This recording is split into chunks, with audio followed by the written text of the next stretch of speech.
Yo no soy marinero, yo no soy marinero, soy capitán.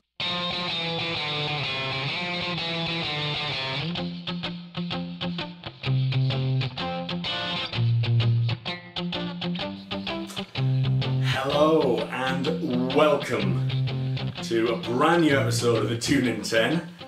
I'm Adam, that's Pete, that's Vince, and well, it's been quite a busy week in the world of Newcastle United. The roller coaster continues, but before we deal with any new incomings into the club, I think the first half we'll get some closure and we'll maybe just lay to rest Steve McLaren's tenure. It's over. He's gone. He's out. Time at the ready. Go! Right, well, I'll start this. We've said it for a long time. I think it's worth pointing out at this point, and we touched on it in the last episode as well, Pete was right. March. Well played. So get your bets on. March sacking for McLaren. It's happened 11 days in. It's a hollow victory. A hollow victory. I mean, at the end of the day, I'm drinking a glass of Rioja here, not to get into the old second half, but it's very frustrating that it's got to this point of the season. I don't want to be negative about it, but it's very frustrating that the positivity that I have, it should have been there at the start of the season for me. Well, look, the McLaren going thing. I've believed this for a few months now. We talked about the Liverpool-Tottenham games elongating his tenure. He should have gone long ago. We definitely should have got rid of him before the 18-day break. But I think for me, 16 league defeats. That's not an overnight thing. Lowest away goals in the top 4 divisions of English football. The top 4 divisions we've scored 7 away goals. The lowest in the top 4 what kills divisions. me is, I know we're going to be all positive about the second half. Well, don't spoil it yet. There is a part of me thinking, why on earth has this took so long? Well, I think the fact that we had the 18-day break and then we lost 2 on the bounce shouldn't have happened before the 18-day break. And that was a risk that we really couldn't afford to take. That could prove so costly, because that's 2 games that you think maybe the Stoke could have been a draw, maybe the Bournemouth could have been a victory, and that's an extra 4 points that maybe not under McLaren certainly might not have happened. I mean, what kills me, Adam, is you hit the nail on the head by saying. I'm going to say he hates it when I'm right. He hates it. Those 6 points were the most dangerous 6 points we've ever had. Yeah, the Liverpool Spurs. That is definitely. That is 100% where everything went wrong for me. Because then you had performances like home to Everton. You can't justify sacking the guy after that. But after not winning the first 8 games of the season, what frustrates me? Well, the first win was Norwich at home. He was surviving on narrow defeats. Wasn't he? He was just like, oh, we played well. When we commentated for the 2-2 against Southampton, which we should have won. We started well. How positive! Yeah. How positive! Wijnaldum, and that goal looked good that game. Yeah. Overtime. Where'd that come from? You're thinking, Christ! And even the Man United game, the 0-0. That was me thinking, oh Christ, McLaren, I've given him a bad press here, but actually, what a performance! I mean, I think for me, what I've realised over these past few days is the lack of ambition from the higher up in the club, that almost we're going to just accept the mediocre. If we had the capacity to sign managers and attract managers of the calibre of the manager who is now our manager, which is mental, why on earth were we settling for the Rodgers, the Pardew's, the McLarens, run-of-the-mill, turd managers? You were happy with McLaren? I was It wasn't a settling thing. But I bought into that. I think I've become ground down as a Newcastle fan after watching it for so long. I've become ground down by it. Right, what gets me, right, let's talk a bit about this week in McLaren. There's been a lot of talk in the media that Steve McLaren has been harshly treated, that he's been disrespected by the club. For me, Steve McLaren lost the right to know what the hell was going on the minute he lost his 16th league game of the season. For me, for a man who has massively failed, has met none of his objectives, I'm not saying he's had the cleanest ride, but he knew what he was getting into in the summer. For me, if any other person in any other industry failed so horribly at the job and were doomed to get the sack, look, this guy is going to get a massive payout from Newcastle for essentially doing... It's his second payout. It's his second payout in 9 months. Essentially doing absolute shit. So he's completely failed. He's probably done worse than we might have even thought he might have done. Yet he gets the money. And you know, for me, for the sake of 3 or 4 days in the dark, I have no sympathy for Steve McClaren. He lost the right. In my worst dreams, as much as I'm negative, I didn't expect it to be this bad, to the point where we've got 10 games to go, and he was fighting for our lives. And he would still smiling. He was smiling to the media, laughing along. You absolute. Oh, we'll probably just stop it there. That's the end of the first half. Okay, Steve McClaren will goodbye. We'll have to bid you adieu. And he had a couple of affairs. What? Which makes him a bad person. He's not just a bad manager, he's a bad person. We've got the morality police. I've been reading about him. It's just a bad. Right, we've got it before we get sued for libelous and slander. It doesn't matter. No one watches this. It's all out there. It's all out there. Okay. We'll see after this.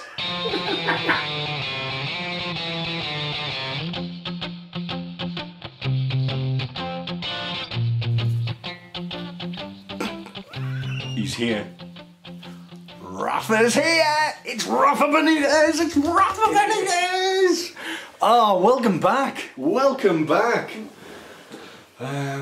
Yeah, so, I mean, if you do want to purchase your Benitez beards, please tweet us. Why didn't we all wear like baldy caps when we signed Shelby or something, or, you know? Because we don't have this, we don't have very good foresight. Come with a free mug.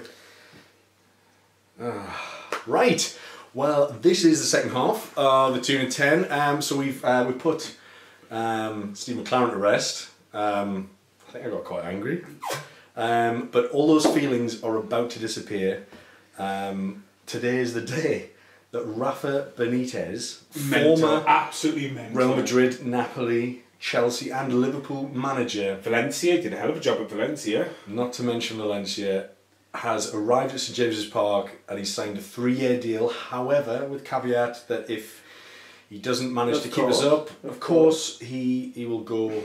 He will go and leave us in the shit. Well, he's not going to imagine the championship. But anyway, so let's talk about Senor Rafa Benitez. Time at the ready, go! Right. Who could have thought this would happen? I never even till literally 10 minutes before it was announced, after McClaren gone, I did not think we could possibly attract a manager of this calibre. It's weird. I weirdly have believed this.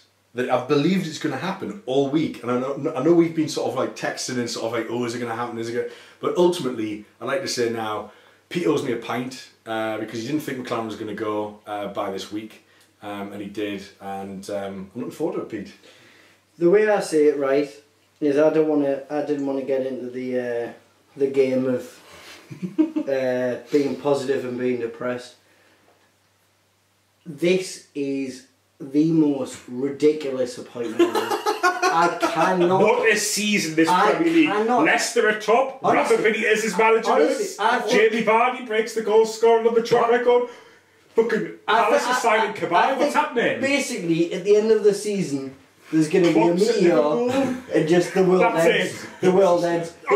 In my lifetime, this is a movie. But it will be live on Sky Sports. This is a movie script, and thankfully we've become a part. We've got look at the managers that are going to be in the Premier League next season. Yeah, it's the thing ridiculous. is, the Benitez coming in, it makes no sense at all. I don't understand why he's done it. But he has. Bloody brilliant. 2 months ago, he's managing. Look, Gareth Bale, look at this. Ronaldo. The last manager we got sacked from Derby County in the Championship. And Forest. Rafa Benitez has been sacked from Real Madrid.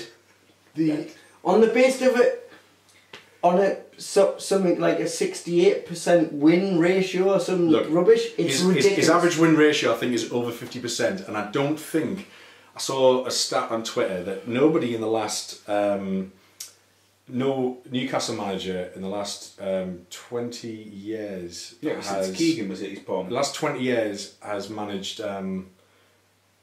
something like a win ratio of over 30%. What is he doing? What is he doing? But the question is, what can he do with our squad? This is the thing. This is the thing. What can he do with our squad? What frustrates me is I don't ever want to say Adam's right about anything. Right, as a general rule. Not about this. Just in life, general, ever. In life. Since I met him. However, Adam did always say Newcastle as a pull were a big club, and I always used to say, nah, bollocks. At this stage, why would anyone come in? I've been proved horribly wrong. We couldn't have got anyone better. I tell you what, not have I am so happy that I've been proved why wrong. has he done it? Why has he done it? This is the question. Why has he done it? Look, his family's... To be fair, I don't care. I'm enthused. The fans, the players, his family's based in the Wirral. He wanted to manage in England, and he saw an opportunity, and ultimately it's no risk for him, because if we go down, he walks away from it. It's 10 games. He's not culpable. However, if he does stay, he's clearly been told that he's going to be backed. He's going to be backed financially. He's going to have the say over transfers, and ultimately, because of the position he's in, he can demand the world, and he probably has done. And if he keeps us up, it means that it changes Newcastle's management hierarchy, the model, for the better. Is this kind of related to Jose?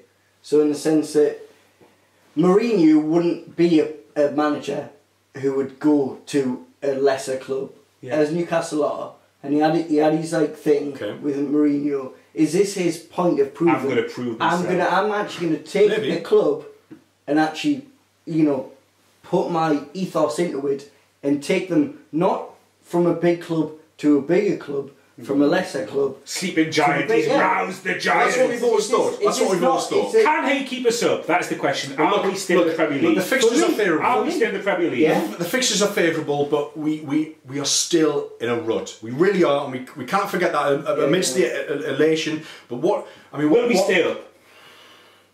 Because last Monday we were got. Monday, I honestly believe that was it. I tell you what. Imagine St James's with Benitez there. Imagine the crowd. Yeah, boom! It's going to be huge.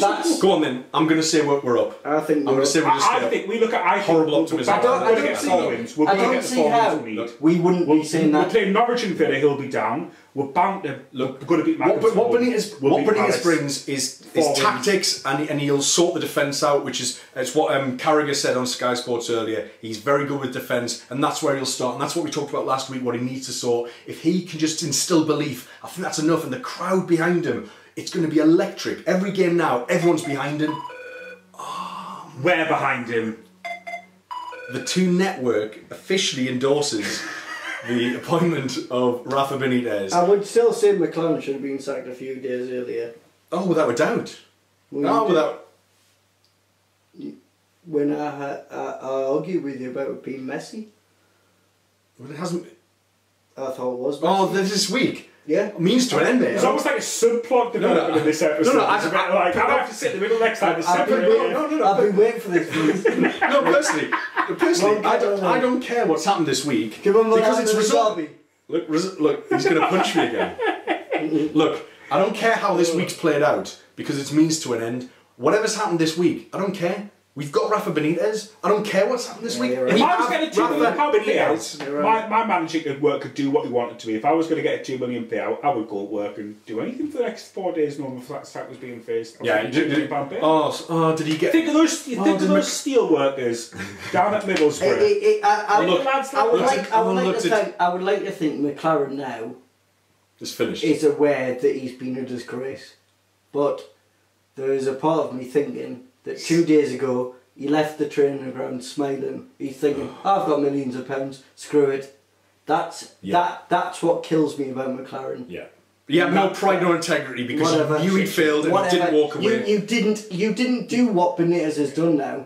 Benitez has took over a job, 10 games to go, where we'll possibly get relegated. McLaren didn't do that. No. And how can you complain Bloody McLaren and Benitez, it's a disgrace. Pulls apart, but it just shows disgrace. the shift. Look, we'll see what happens. We'll obviously hope that we stay up, because if we stay up this summer, we'll have so much to look forward to. We know there's investment. We've got a world-class manager who players will want to play for, and that is different. Had we got Moyes, I don't think we'd have the same pull. No, but it's ridiculous. It's a game changer. But anyway, Four wins will be stay up for me. Right, Four wins will be stay up. we're massively bending the rules here. Right. But anyway, Mask. Get your Rafa beards on. So that's the end of the episode, everyone. Thanks for watching once again. Get sharing. Let's get as many subscribers to the YouTube channel as possible. I've been Adam. That's been Pete.